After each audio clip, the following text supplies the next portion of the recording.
नमस्कार, आप देख रहे हैं अब तक टीवी चैनल। हमारे संवाददाता राकेश शर्मा ने जनपद लखनऊ से जानकारी देते हुए बताया कि राजधानी लखनऊ में पीजीआई प्रेस वार्ता में गर्मी के मौसम में आग से बचाव के उपाय बताए। अधिकारी ने कहा है कि गर्मी में एसी कूलर का प्रयोग ज्यादा न करें, समय समय पर उपकरण और शॉर्ट सर्किट की जांच कराते रहें। साथ ही झुग्गी झोपड़ी में रहने वाले लोगों से अपील की वे अपने घर में बाल्टी में पानी जरूर रखें। आग लगने पर पानी लाने जाने आग फैल जाती है, इसलिए पहले से ही रखना अनिवार्य है। गर्मी में एसी कूलर का इस्तेमाल ज़्यादा ना करें, समय समय पर इनकी और शॉर्ट सर्किट की जांच कराते रहें। झुग्गी झोपड़ी में रहने वाले भाई बहनों से कहना है कि अपने घर में बाल्टी में पानी जरूर रखें। आग लगने पर टंकी से पानी लाने जाओगे तब तक आग फैल जाएगी, इसलिए पहले से ही इसकी व्यवस्था रखना अनिवार्य है। हमारे न्यूज चैनल पर इस समय उपस्थित है राजधानी लखनऊ में फायर स्टेशन पीजीआई लखनऊ के अग्निशमन अधिकारी श्री मामचंद बड़गुजर जी। बात करेंगे कि किस प्रकार से गर्मी में आग का खतरा बढ़ता है, तो उस पर किस प्रकार से आप लोग जागरूकता अभियान चला रहे हैं, उस पर आपका क्या कहना है। सर, बहुत बहुत स्वागत है आपका। समय समय पर हमारे मुख्यालय से आदेश आते हैं, फायर सर्विस मुख्यालय से, कि आप लोगों को इस क्षेत्र में जाना है, कभी हॉस्पिटल में जाना है, झुग्गी झोपड़ियों में जाना है, हाई राइज बिल्डिंगों में जाना है।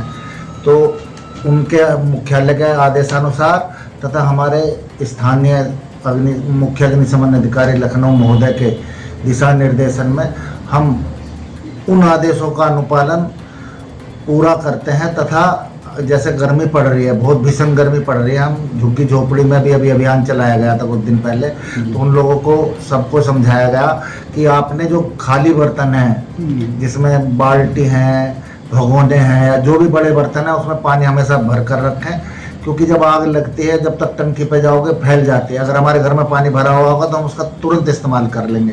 तथा अब जो गर्मी पड़ रही है, इतनी गर्मी पड़ रही है, जरा सी चिंगारी भी वो लपट बन जाती है।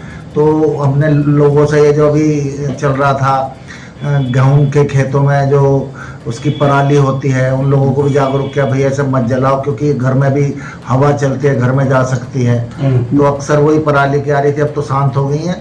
जैसे कि देखा जाए सर कि बिजली के शॉर्ट सर्किट से ज्यादा बिजली, वो तो शॉर्ट सर्किट तो देखो उसके बारे में कुछ कहें। इतनी गर्मी है, वो गर्म हो जाते हैं और ऊपर से ओवरलोड ना करें लोग बात। जी। अगर हम जितनी अगर हमारे कैपेसिटी है उससे उसकी जो हमारी वायरिंग अच्छी है तो आग नहीं लगेगी। अगर हम उसका ओवरलोड करेंगे, जैसे एक ही प्लग पे कई वो लगा देते हैं, मल्टी, कोई किसी पे कूलर, किसी पे उसी में ही मोबाइल, उसी में कोई अन्य चीज, प्रेस व्रेस, तो जो तार जो होता है उसकी कैपेसिटी कम होती है, फिर वो अंदर जाकर आपस में शॉर्ट होकर आग लग जाती है। तो उसके बारे में भी सबको समझाया जाता है। हाई राइज बिल्डिंग में भी जाते हैं, उन लोगों को भी समझाया जाता है कि अपना इसमें कोशिश करें, कम से कम ओवरलोड तो करें ही ना, और बिजली का इस्तेमाल भी कुछ कुछ समय पर उसे रेस्ट देते रहे, एसी को भी और अन्य ऐसी चीज़ों को, जिससे कि अग्नि का खतरा ना कि बराबर ही हो। हम ये चाहते हैं कि आग बुझाने से बेहतर है आग लगे ही ना। जी। फायर की व्यवस्था आप कहाँ किन किन स्थानों पर उपलब्ध कराते हैं? हम पीजीआई जो क्षेत्र है, इस इधर रायबरेली रोड जो है आपका, रायबरेली बॉर्डर तक हमारा फायर सर्विस का यहाँ का क्षेत्र है। इधर सुल्तानपुर रोड अर्जुनगंज तक हमारे फायर सर्विस का क्षेत्र है। तेलीबाग तक क्षेत्र है हमारा। हम यहाँ जो भी आपकी सूचना, वैसे हम कोशिश करते हैं हमारे कार्य क्षेत्र में अग्नि दुर्घटनाएं, छोटी मोटी घास फूस की जो अक्सर ये लोग बाग लापरवाही से धूम्रपान फेंक देते हैं, उनका ज़्यादा हुआ है। बड़ी घटनाएं हमने कोशिश करी है कि बड़ी घटनाएं ना हो, और इस वर्ष हम तो यही करते हैं कि क्योंकि जब बड़ी दुर्घटना होती है तो बहुत बड़ा नुकसान होता है, वो अच्छा नहीं लगता है। जी। चलिए, बहुत बहुत धन्यवाद सर।